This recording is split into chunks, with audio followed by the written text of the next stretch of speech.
अब हमारी video disconnect हो गई थी, तो मैं अब नई वीडियो में इसको एक्सप्लेन कर रही हूँ। अलाउंसेस, तो देखो यहाँ लिखा हुआ भी है, payment in cash made by employer to his employee monthly other than salary is called in allowances. वो क्या कह रहा है कि अगर हमारा एम्प्लॉय को मंथली में सैलरी के अलावा अगर कुछ भी कैश में पेमेंट करता है तो वो क्या कहलाता है, allowances. It is a fix sum of money paid regularly in addition to salary for the purposes of meeting some particular requirement connected with the services rendered by the employee. From the income tax point of view, there are three types of such allowances which are as under. अभी मैंने बोला three types के allowances होते हैं। उनमें सबसे पहले है टैक्सेबल अलाउंस। सबसे पहले है नंबर फर्स्ट है टैक्सेबल अलाउंस, ठीक है। उसके बाद है सेकंड है allowances exempted up to specified limit. तो वही मैंने आपको बोला था अभी, पार्टली टैक्सेबल अलाउंस बोलेंगे या allowances exempted up to specified limit. Number third fully exempted allowance. Fully exempted allowance का मतलब क्या हुआ कि वो अलाउंसेज जो हमें रिसीव्ड हो रहे हैं उस पर हमें कोई भी टैक्स पे नहीं करना है। ओके, तो taxable allowances exempted up to specified limit. Taxable का मतलब जो रिसीव्ड हो रहे पूरे पूरे टैक्सेबल हैं, और allowance exempted up to specified limit तक मतलब पार्टली टैक्सेबल, कि कुछ पार्ट टैक्सेबल है और कुछ पार्ट टैक्सेबल नहीं है। थर्ड है fully exempted allowance. Fully exempted का मतलब जो हमें रिसीव्ड हो रहे हैं लेकिन उस पर हमें कोई भी टैक्स पेड नहीं करना है। अब देखिए फर्स्ट इज टैक्सेबल अलाउंस। मैं टैक्सेबल अलाउंस को क्लासीफाई कर रही हूँ। सबसे पहले टैक्सेबल अलाउंस में डीएनएस अलाउंस एंड डीएनएस पे। डीएनएस को हिंदी में बोलते हैं महंगाई भत्ता। जैसे जैसे आपकी एवरी ईयर महंगाई बढ़ती जा रही है तो हमारा एम्प्लॉयर जो है उस महंगाई के साथ हमें कुछ एक्स्ट्रा अमाउंट पेड करता रहता है। जैसे दूध मान लीजिए 40 रुपये किलो है, अगली बार एक साल में वो क्या है 45 रुपये किलो हो जाएगा, ठीक है। तो महंगाई बढ़ी, हर बार प्राइजेस क्या हो रहे हैं, अप हो रहे हैं। तो प्राइजेस जो अप हो रहे हैं उस प्राइजेस की वजह से हमारी इनकम तो कम हो रही है। तो उस प्राइजेस में जैसे ही इंक्रीजिंग वैल्यू हो रही है तो उसके हिसाब से हमें एक स्पेशल मॉनेटरी बेनिफिट मिलता है जिसे हम बोलते हैं डीएनएस अलाउंस। तो यहाँ लिखा हुआ भी है DNS allowance is paid to employ to compensate for rise in the price level. यही बात मैंने भी आपको समझाई है, किस चीज़ को कंपनसेट करता है, जो प्राइस का लेवल जो राइज होता है।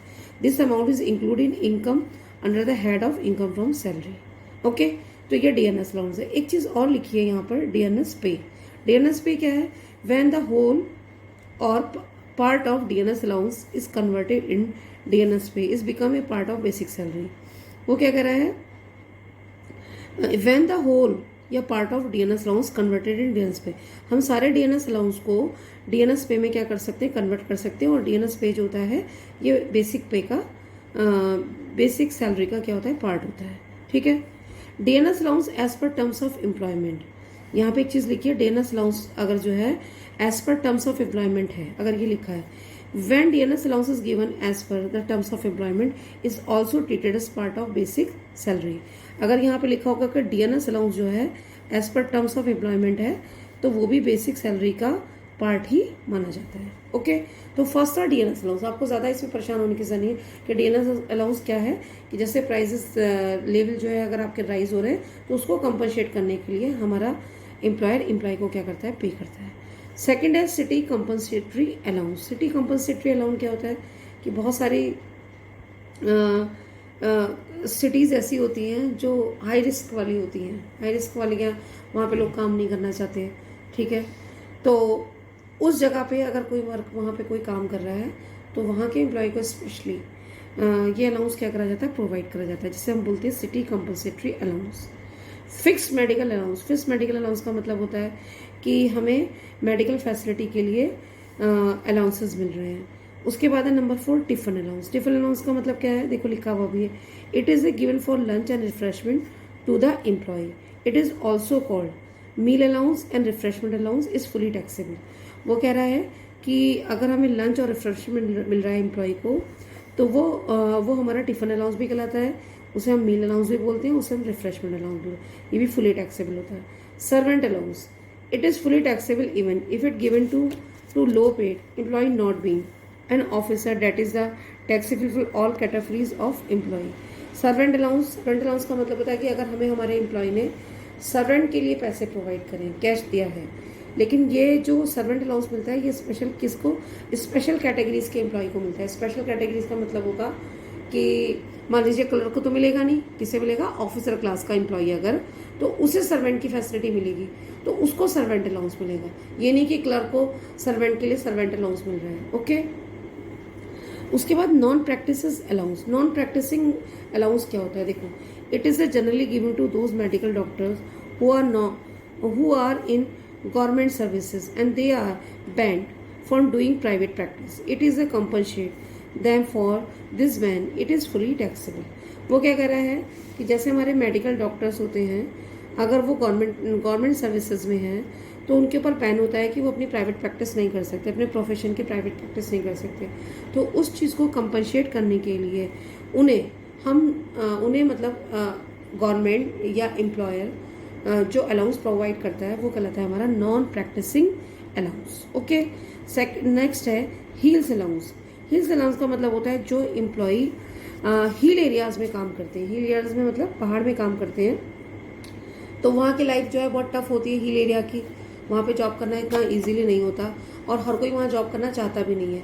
लेकिन जो लोग हिल एरिया में काम करते हैं या जॉब करते हैं तो उन्हें उनका एम्प्लॉयर किस फॉर्म में कंपनसेट करता है, हील्स अलाउंस में। ठीक है, मान लीजिए जैसे लोग पहाड़ में नौकरी करते हैं, मतलब कोई गवर्नमेंट एम्प्लॉय पहाड़ में नौकरी करते हैं, तो वो लोग क्या चाहते हैं कि यार हम भी प्लेन्स में जॉब कर ले। तो अब सब लोग अगर प्लेन्स में करेंगे तो पहाड़ में जॉब करने वाला तो कोई बंदा मिलेगा ही नहीं। ठीक है, तो जब पहाड़ में जॉब करने वाला कोई बंदा नहीं मिलेगा तो स्पेशली जो लोग वहाँ काम करेंगे तो उन्हें स्पेशली कंपनसेट करा जाएगा हील्स अलाउंस से। ओके, नंबर 8 है warden allowance and proctor allowance. Warden allowance क्या होता है, जो स्टूडेंट्स होते हैं और वो हॉस्टल में अगर रहते हैं तो उनकी देख रेख के लिए जो पर्सन होता है उसे हम वार्डन बोलते हैं। तो स्पेशली उन्हें क्या मिलता है, वार्डन अलाउंस मिलता है। ठीक है, and proctor allowance. Proctor allowance क्या होता है, जैसे बहुत सारे वर्किंग पर्सन होते हैं, तो वर्किंग पर्सन भी एक जगह रह के रहते हैं। जैसे आर्मी की फोर्स है, फॉर एग्जांपल आर्मी की है, तो वो लोग क्या है, वो एक जगह रहते हैं तो उनके ऊपर भी तो कोई सुपरवाइजर होगा, तो उस सुपरवाइजर को हम बोलते हैं प्रॉक्टर।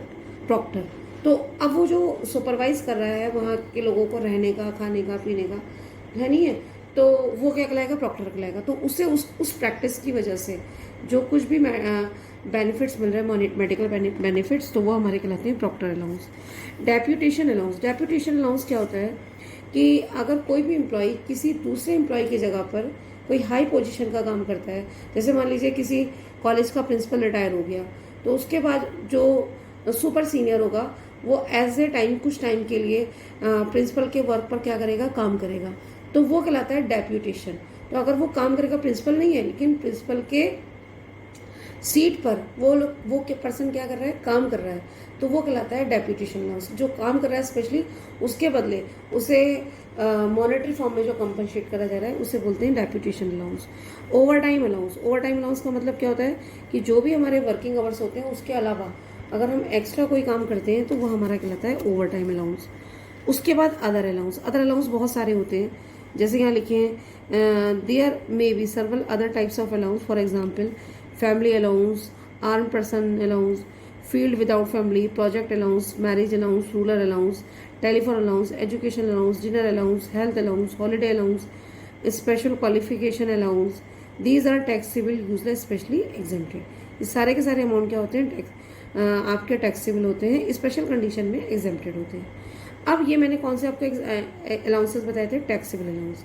अब मैं आपको बताने जा रही हूँ पार्टली टैक्सेबल अलाउंस या allowance exempted up to specified limit. यानी कहने का मतलब है कि हमें अलाउंस मिल रहे हैं लेकिन वो स्पेसिफाइड लिमिट तक क्या है, टैक्सेबल है, और स्पेसिफाइड लिमिट तक वो हमारे क्या है, एग्जेम्प्टेड है। ठीक है, तो देखिए first is a house rent allowance.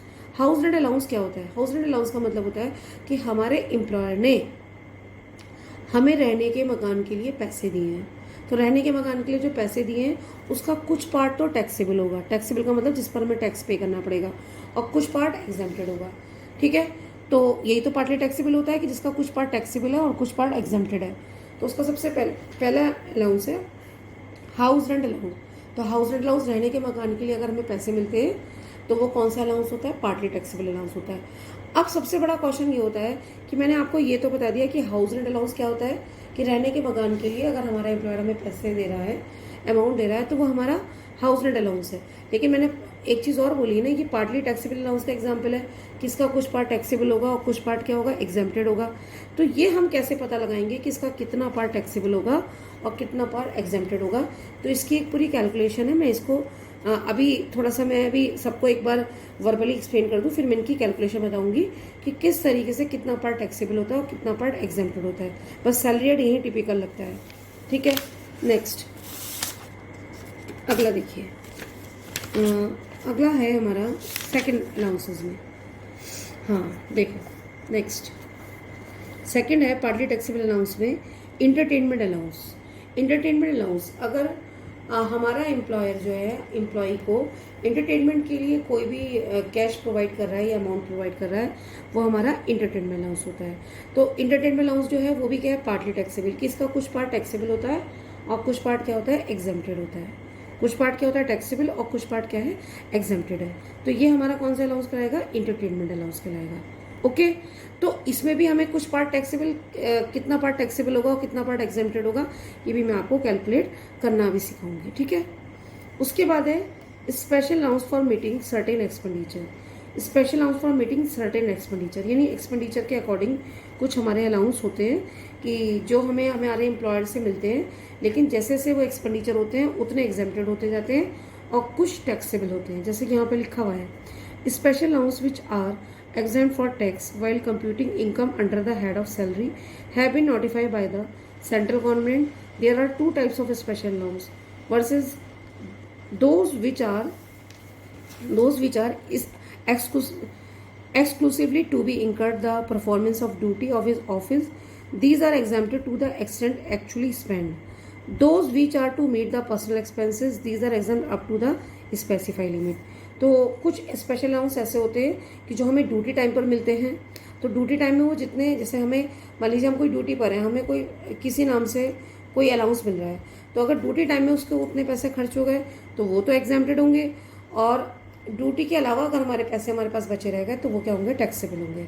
दूसरे थे those which are to meet the personal expenses, these are exempted up to specified limit. अब कुछ अलाउंस हमें ऐसे होते हैं जो पर्सनल एक्सपेंसेस के लिए मिलते हैं, तो उसकी भी क्या है, एक स्पेसिफाइड लिमिट तक वो एग्जेम्प्टेड होते हैं और स्पेसिफाइड लिमिट तक टैक्सेबल होते हैं। तो वो यहाँ पे लिखे हुए, मैं आपको वन बाय वन सारे बताती हूँ। जैसे ट्रैवलिंग अलाउंस है, ठीक है, ट्रैवलिंग अलाउंस है, डेली अलाउंस है, कन्वेंस अलाउंस है, ठीक है, हेल्पर अलाउंस है, एकेडमिक अलाउंस है, यूनिफॉर्म अलाउंस है। तो ये सारे ऐसे अलाउंस है जो हमको रिसीव तो हो रहे हैं और कुछ पार्ट तक टैक्सेबल है और कुछ पार्ट तक एग्जेम्प्टेड है। तो मैं सबसे पहले ट्रैवलिंग अलाउंस को मैं क्या कर रही हूँ, एक्सप्लेन कर रही हूँ। तो देखो क्या लिखा है ट्रैवलिंग अलाउंस में, the allowance granted to meet the cost of travel on tour on transfer. The cost of travel on transfer includes any sum paid in connection with transfer packing and transportation of personal effect in such transfer. For example, Sri Amarnath has been transferred from Agra to Lucknow. He granted 2,000 in transfer allowance and 500 for packing extra. He actually spent only 2,000. Then the balance of 500 will be taxable. वो ये कह रहा है अमरनाथ का जो है आगरा से लखनऊ में क्या हो गया, ट्रांसफ़र हो गया, ठीक है। 2,000 रुपये इसे ट्रांसफ़र अलाउंस मिला, जिसमें 500 रुपीज़ क्या है एंड 500 फॉर पैकिंग के लिए। एक्चुअली में स्पेंड हुई 2,000 रुपये, यानी 2,000 ट्रांसफ़र के मिले और 500 रुपीज़ पैकिंग के से मिले, ट्रांसफ़र ट्रैवलिंग अलाउंस के, ठीक है। लेकिन इसमें 2,000 रुपये स्पेंड हो गए तो 500 रुपये बचे रह गए। तो जितने बचे हैं वो टैक्सेबल होंगे और जितने खर्च हो गए वो हमारे एग्जेम्प्ट हो जाएंगे। कहने का मतलब ये है कि हमें ट्रैवलिंग अलाउंस में जितने पैसे मिल रहे हैं हमें हमारे एम्प्लॉयर से, उसमें से जितने पैसे हमारे खर्च हो जा रहे हैं हमारे ट्रांसफ़र में, इधर से उधर आने जाने में, तो वो तो एग्जेम्प्टेड हो जाएंगे और जितना पैसा क्या है बच जा रहा है वो हमारा टैक्सेबल हो जाएगा। अगला है डेली अलाउंस। डेली अलाउंस क्या कह रहा है, any allowance granted for the period of the journey on tour or in transfer meet the ordinary daily charges incurred by an employ in account for absence from his normal place duty. For example, Mr. Ramnath is paid 100 rupees per day for 8 days as daily allowance and officially to meet his expenses. He spent only 600 in 8 days. Then the balance of 200 will be taxable. इसे कह रहा है कि इसे 100 rupees per day meal रहे हैं 8 दिन तक, ठीक है, डेली अलाउंस के लिए। तो टोटल हो गए 800 रुपये। 800 में से कितने खर्च हो गए? 600 रुपये 8 डेज में खर्च हो गए, बचे कितने? 200 रुपये। तो जो 8 डेज में हमारे 600 रुपीज़ खर्च हुए हैं वो तो एग्जाम्प्टेड होंगे, और जो 200 रुपये बचे रह गए वो टैक्सेबल होंगे। इसी तरीके से हमारा कन्वेंस अलाउंस है, हमें जितना भी मिल रहा है उसमें से जितना खर्च हो जा रहा है वो हमारा क्या है? टैक्सेबल है, एग्जाम्प्टेड है, और जो बच रहा है वो हमारा एग्जाम्प्टेड है। ऐसी हेल्पर अलाउंस है कि जो भी हमें हेल्पर अलाउंस मिल रहा है उसमें से जितना एक्सपेंस हो जा रहा है वो एग्जाम्प्टेड है और बाकी टैक्सेबल है। एकेडमिक अलाउंस भी ऐसी है कि जितने रुपए हमें एकेडमी के नाम से मिल रहे हैं उसमें से जितने पैसे खर्च हो जा रहे हैं वो एग्जाम्प्टेड है और बाकी टैक्सेबल है। सेम ईयर ये क्या है? यूनिफॉर्म अलाउंस में। यूनिफॉर्म अलाउंस में भी क्या है कि जितनी अमाउंट हमें मिल रही है यूनिफॉर्म अलाउंस के नाम से, इसलिए यूनिफॉर्म को मेंटेन करने में, उसको परचेस करने में जो भी खर्च हो जा रही है वो हमारी क्या है? एग्जाम्प्टेड है, बाकी हमारी टैक्सेबल है। तो कुल मिला के आप इस चीज़ को नोटिस कर लीजिए कि पार्टली टैक्सेबल अलाउंस में इन सारे अलाउंसेस के बारे में बात कर रही हूँ मैं, ट्रैवलिंग में, डेली में, कन्वेंस में, हेल्पर में, ठीक है, एकेडमिक में और यूनिफॉर्म में। ये जितने भी अलाउंस अगर हमें मिल रहे हैं, यानी परफॉर्मेंस ऑफ ड्यूटी पे, ड्यूटी का मतलब जब हम ड्यूटी कर रहे हैं तब हमें ड्यूटी के टाइम पर ये सारे मिल रहे हैं, इसमें से जितने खर्च हो जा रहे हैं, जितने खर्च हो जा रहे हैं तो वो तो हमारे क्या हो जाएंगे? एग्जाम्प्टेड हो जाएंगे, और बाकी जो है वो हमारे क्या हो जाएंगे? टैक्सेबल हो जाएंगे। अब बी पार्ट था, पहला पार्ट था special allowance exclusively to be incurred in performance of duty of his office, यानी ड्यूटी परफॉर्म करते टाइम पर जो भी हमें ये अलाउंसेस मिले उसमें से जितने खर्च हो जा रहे हैं वो एग्जाम्प्टेड है और बाकी जो बच रहे हैं वो टैक्सेबल है। अब बी पॉइंट है special allowance to meet the personal expenses, यानी अब हमें वो स्पेशल अलाउंस मिल रहे हैं जो सिर्फ पर्सनल एक्सपेंसेस के लिए मिल रहे हैं। तो इनकी क्या कंडीशन है? अब इनकी कंडीशन मैं आपको बताती हूँ कौन से अलाउंस हैं जो पर्सनल पर्पसेस के लिए मिल रहे हैं, ठीक है। तो देखिए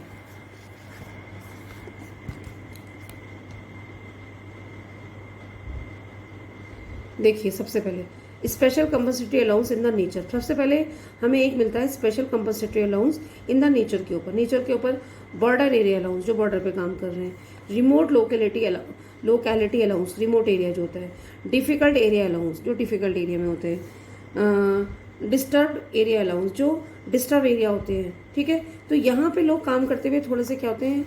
कतराते हैं, लेकिन जो एम्प्लॉय यहाँ पे काम करते हैं उनको यहाँ स्पेशल इन बिहाफ मिलते हैं कि border area allowance, remote area allowance, ठीक है। उसके बाद क्या है? Special compensatory allowance. Special compensatory allowance कहाँ है? जैसे ट्रैवल एरिया है, शेड्यूल एरिया है, एजेंसी एरिया है। तो ये कहाँ होते हैं allowance? The exemption is available 200 rupees per month Madhya Pradesh, Tamil Nadu, UP, Karnataka, Tripura, Assam, west Bengal, Bihar and Orissa. ये स्पेशल अलाउंस अगर हमें मिलता है ट्रैवल एरिया अलाउंस के नाम से, शेड्यूल एरिया के नाम से, एजेंसी एरिया के नाम से, तो जितने रुपए भी मिल रहे हैं उसमें 200 रुपीज़ पर मंथ क्या होगा? एग्जाम्प्टेड होगा। जैसे हमें 500 रुपये पर मंथ मिल रहे हैं तो 200 रुपये पर मंथ क्या हो जाएगा? हमारा एग्जाम्प्टेड हो जाएगा। फिर क्या है? Any allowance granted to an employee working in any transport system.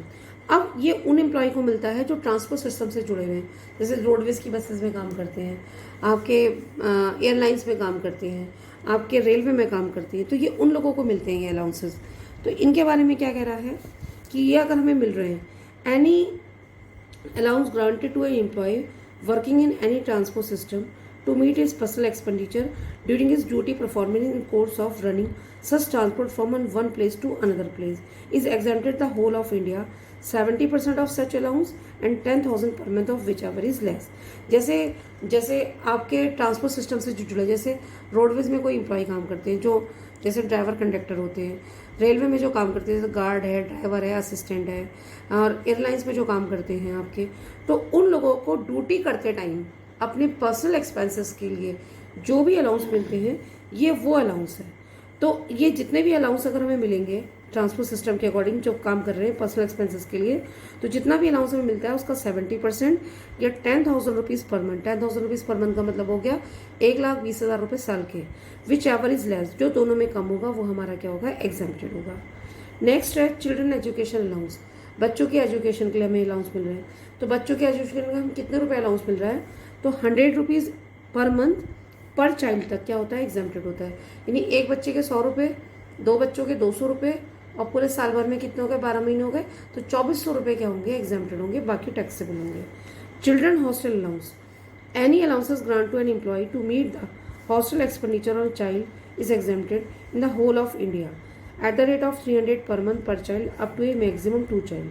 अगर बच्चों के हॉस्टल के लिए हमें अलाउंस मिल रहा है तो 300 rupees per month per child, और मैक्सिमम कितने चाइल्ड, 2 चाइल्ड, यानी एक बच्चे के लिए हॉस्टल अलाउंस में कितना एग्जेम्प्टेड होगा, 300 रुपये एक बच्चों के लिए, 2 बच्चों के लिए 600 रुपये, और उसके बाद 600 रुपये, तो इसका मतलब पूरे साल भर में कितना हो गया, 7200 रुपये एग्जेम्प्टेड होंगे।